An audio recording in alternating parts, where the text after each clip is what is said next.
First of all, welcome to the different groups. It's probably Tim and the guys in the Fairman or the IFA. I would have met Burnamona. I did a Zoom meeting. It wasn't met them.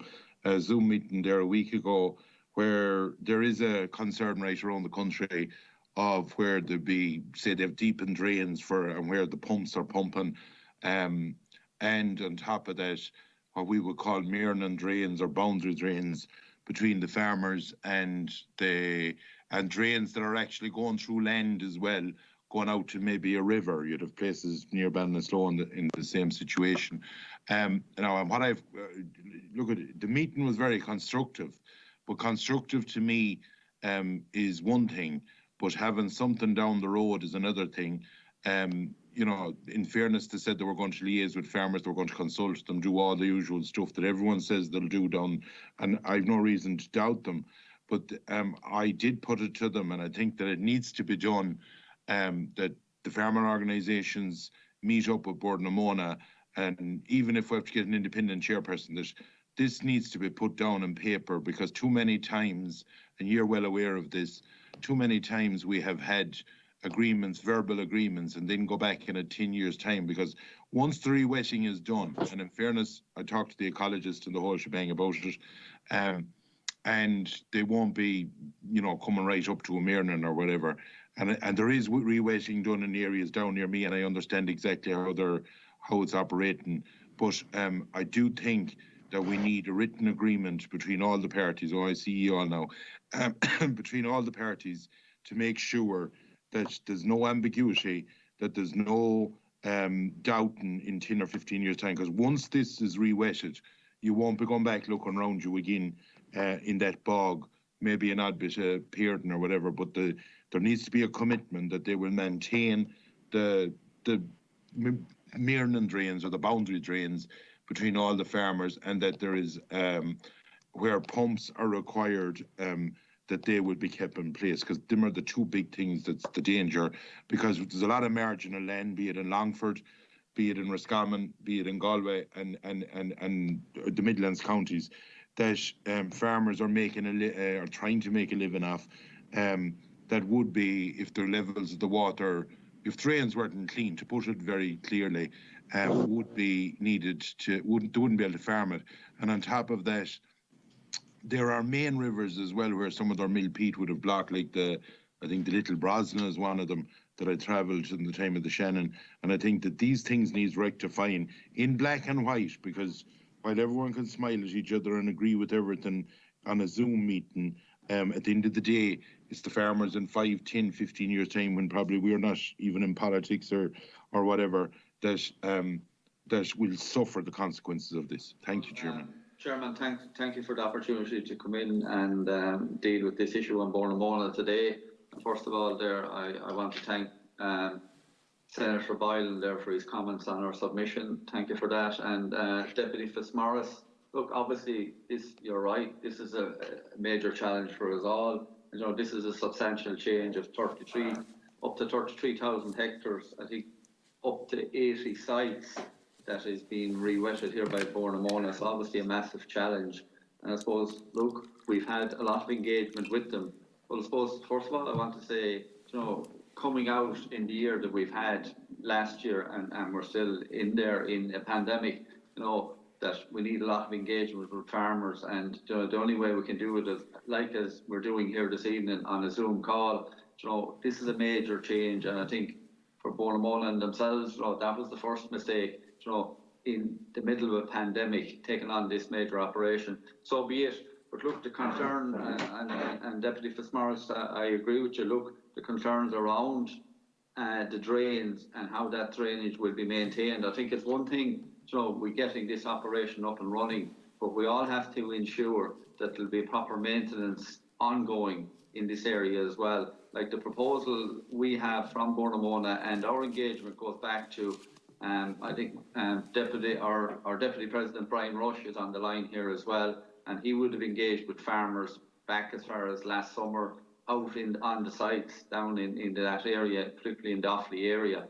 And we had a meeting with the CEO and his staff late last year, and out of that we formed a working group, which is our people are participating in that with Bournemouth staff at the moment.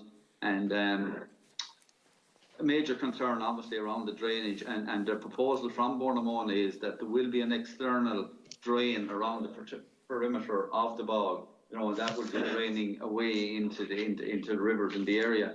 But I think, look, we've clearly said, and we've said it in our submission here today, that we want to see a hydrological assessment done of lands in that area. And so if lands are impacted on, the farmers will have to be compensated in those areas as well.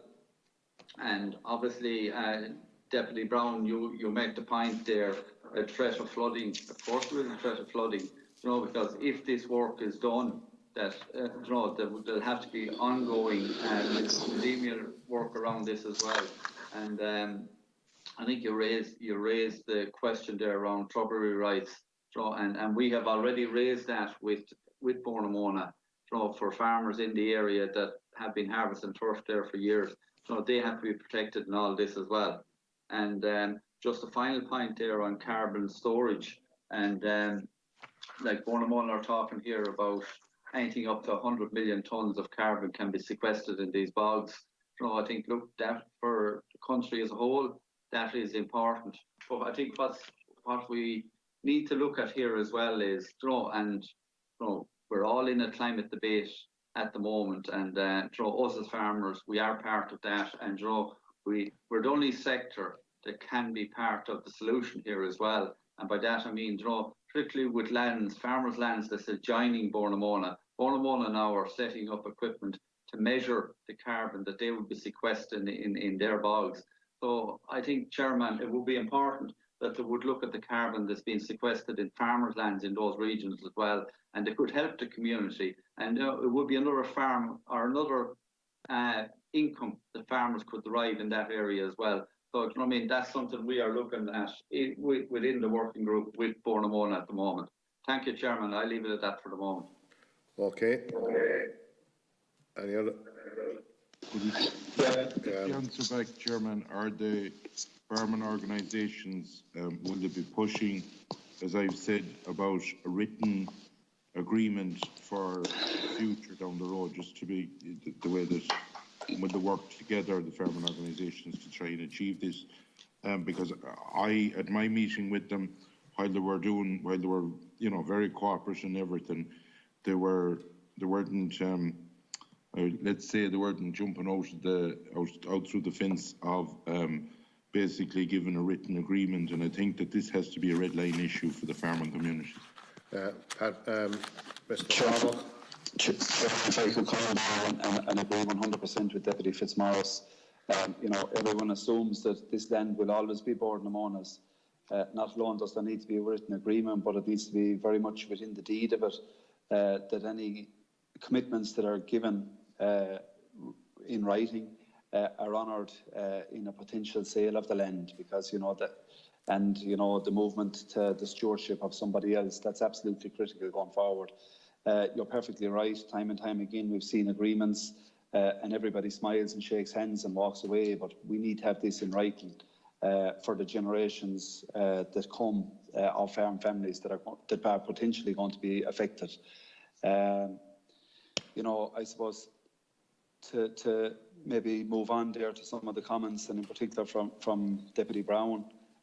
Obviously, we need to have a scientific basis needed to be established for the re-wetting, and also we need that you know, science and indeed an independent judgment on adjoining farms, pre-wetting and indeed potentially post-wetting. It's absolutely necessary, because you know, we all know, and any of us that are from rural areas and involved in farming and indeed, you know, understand that there's a significant difference between having a flow and not having a flow, and that's talking very much in layman's terms. But you know, there can be huge consequences associated with re-wetting, and that can be seen for miles around in potentially in extreme circumstances. I suppose it's absolutely important that we do get a commitment and that we get it in writing.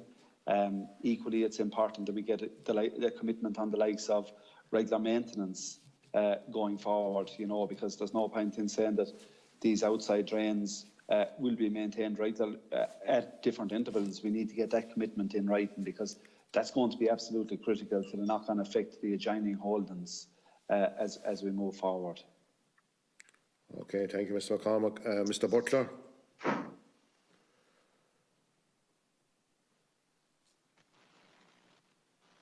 Mr. Butler, yeah.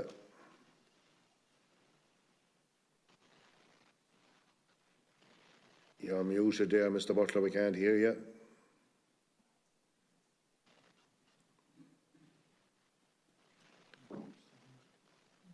Sorry, we can't hear you, Mr. Butler.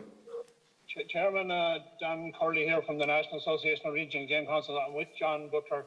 Okay. Maybe if I could come in, if that's okay, Chairman. Okay, Mr. Curley, yeah.